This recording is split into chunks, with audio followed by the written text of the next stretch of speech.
Thank you very much. It's Kaufman is Alive. I look at comic books new and old. Today I'm looking at a new comic book, The Scorched number 37. This is an Image comic book. Came out in January of 2025. $2.99 comic. I got the cover that is illustrated by Bjorn Barons. I'm pretty sure he uses computers to do his work here. It's all computer generated. I'm not saying it's AI. I don't think it is at all. He always usually does really great work. Looks super realistic, almost like figures. This one is super gory. But it doesn't tell us anything that happens in this book at all. This character, the Freak, this guy reaching for his gun at this like bar. None of this happens in this book. These characters aren't even in here. That's one thing I'll say about the Scorched. More recently, like I got issue 36 here, the previous issue to this one, and similar cover. There's really nothing wrong with the cover. It's a pretty cool design, but Plague Spawn, which is who this is, he's not in this book at all. At the end of the last issue, while I've got it out, we do find the team discovering Medieval Spawn. They're at the Vatican. They were trying to rescue Medieval Spawn. That's kind of their whole mission. And they run into this group called the Black Brotherhood.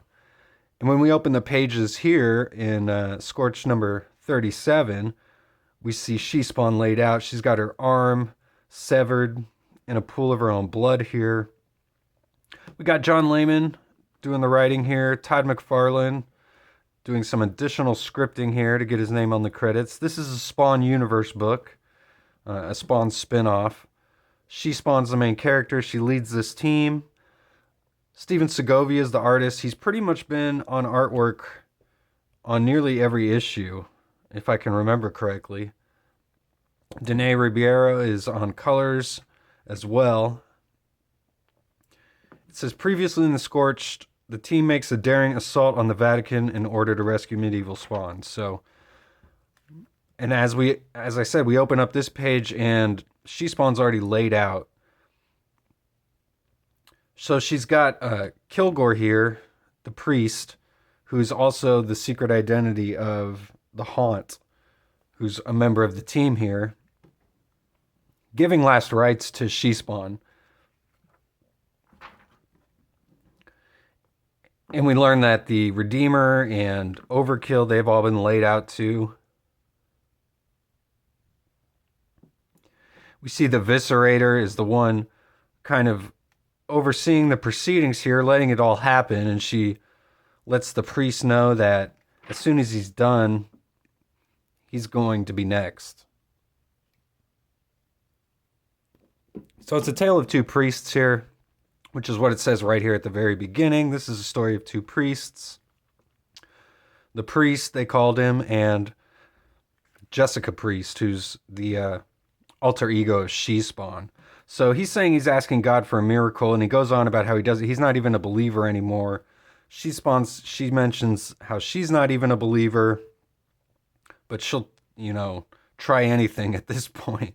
So we learn that at the end of the last issue, them finding Medieval Spawn was just a trap.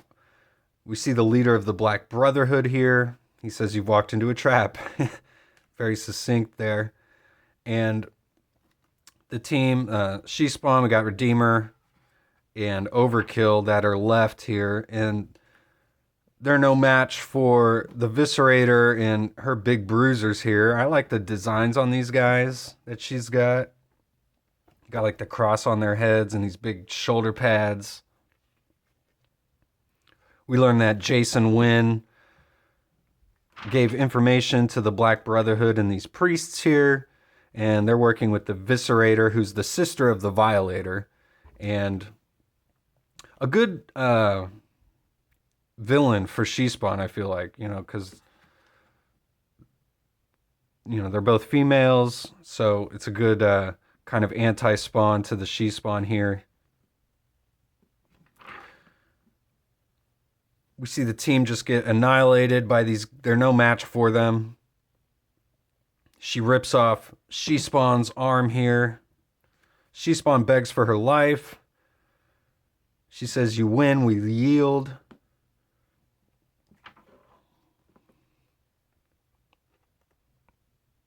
She says, "There is no yield." And She-Spawn says, "Then you've won, I'll be dead. But let Haunt give me my last rites." And the Black Brotherhood, they are still part of the church, so they say that we still are part of the church, and we're built on ceremony and ritual. We must honor her request. So, it's kind of a contrivance, but the Viscerator allows this to happen for whatever reason. And the miracle actually happens, and we see She-Spawn get her powers back. Redeemer gets his powers back. They're all healed and reborn here. It might have just been something to do with other things happening and just a coincidence. We're not really sure yet, or maybe the miracle is because of the priest here praying to God, even though he doesn't believe in heaven's objective anymore. So we see the Redeemer and She-Spawn rebuilt here. I like the bigger text here too on this last page. They say their powers have come back and we're alive, which means very soon our enemies will not be. And we've seen Gunslinger also regain his powers in the most recent issue of Gunslinger Spawn. So everyone kind of getting their powers back. We saw Spawn die in the most recent issue of Spawn, and then Nyx, who's on the throne of hell, kind of gave Spawn his life back, his powers back, we assume, on the last page. So some kind of interesting things happening here. It does kind of make me wonder, like, what has really been going on in, like, the past year with all the characters losing their powers. Things didn't seem to amount to really much, and now they're all kind of getting their powers back. But we'll see where it all goes. I wish they get some, like, real covers that tell us have, like, the Scorched team actually, like, on the covers. They were doing that back in the beginning of the Scorched. The first, like, 6 or 7 issues or so seemed to be centered on the team and stuff. Wish they kind of get back to that. But go check out the Scorched. It's still one of my favorite team comic books going on. You don't get a lot of really good team comic books, I feel like. Part of the Spawn universe. So thanks again for watching. That's all I got today. I'll see you guys on the next one.